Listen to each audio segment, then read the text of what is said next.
কুমিল্লা নগরীর টমসমরিজ এলাকা থেকে রিভলভার ও বুলেটসহ ৩ সন্ত্রাসীকে গ্রেফতার করেছে পুলিশ।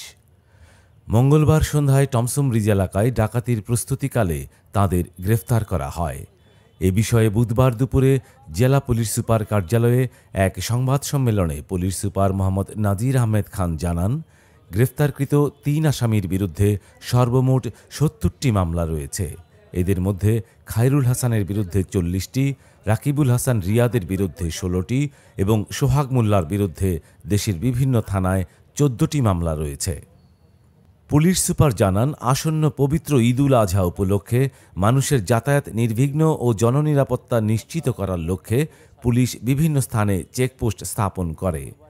চেকপোস্টে বিভিন্ন যানবাহনে সন্দেহজনক যাত্রীদের তল্লাশি চলাকালে মঙ্গলবার রাতে সদর দক্ষিণ মডেল থানার ইপিজেড পুলিশ ফাঁড়ির এসআই মোহাম্মদ খাজু মিয়া কান্দিরপাড় থেকে পদুয়ার বাজার বিশ্ব রোডগামী একটি সিএনজিতে তল্লাশি পরিচালনা করে।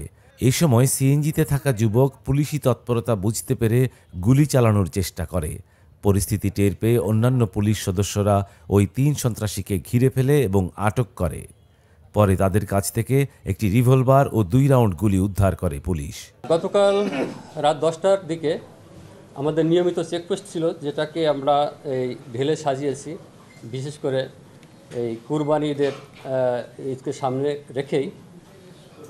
সেখানে ইপিজেড ফাঁড়ির আমাদের একটি টিম চেকপোস্ট করতেছিল। ঠিক 10:30টার সময় একটি সিএনজি যোগে 5 জন সন্ত্রাসী তাদেরকে ওভারটেক করে যাওয়ার চেষ্টা করে।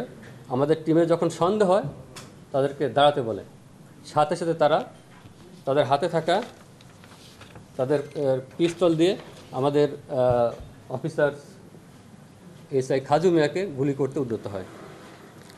আমাদের আরেকজন ফোর্স তাকে পিছন থেকে জাপটে ধরার পরে অন্যরাও তাকে ধরে ফেলে এবং অস্ত্র তাক করা অবস্থায় আমরা তাকে অ্যারেস্ট করি। আমরা 3 জনকে অ্যারেস্ট করতে পেরেছি এবং সাথে আরও 2 জন ছিল। অবাক করার বিষয় হচ্ছে যে এই 3 জন সদ্য জেল থেকে তারা বের হয়েছে। তার ভিতরে 2 জন, একজন রাকিবুল হাসান রিয়াদ, একজন সোহাগ মোল্লা, গতকাল সন্ধ্যায় তার জেল থেকে বের হয়েছে। সন্ধ্যায় বের হয়েই তার রাত্রে এই অপারেশনে বের হয়। এবং আরেকজন খায়রুল হাসান, বাড়ি শ্রী বল্লভপুর, কুমিল্লা, সে 1 মাস আগে জেল থেকে বের হয়। বাকি 2 জন যারা পলাতক আছে তাদের সম্পর্কে আমরা তথ্য নিয়েছি, তারাও সন্ত্রাসী। এবং এই খায়রুল হাসানের নামে আমরা দেখেছি সিডিএমএ সার্চ দিয়ে 40টি মামলা আছে। এই মামলাগুলো ডাকাতি, ছিনতাই, খুন, ধর্ষণ এবং মাদক মামলা। পুলিশের হাতে আটক 3 আসামিরা হল সদর দক্ষিণ মডেল থানাধীন খোকন মিয়ার ছেলে মোহাম্মদ খায়রুল হাসান, জগন্নাথপুর ইউনিয়নের মোহাম্মদ জসিমউদ্দিনের ছেলে মোহাম্মদ রাকিবুল হাসান রিয়াদ এবং উত্তর মতলবের নয়াকান্দি মোল্লাবাড়ির মোহাম্মদ রফিকুল ইসলাম মোল্লার ছেলে মোহাম্মদ সোহাগ মোল্লা।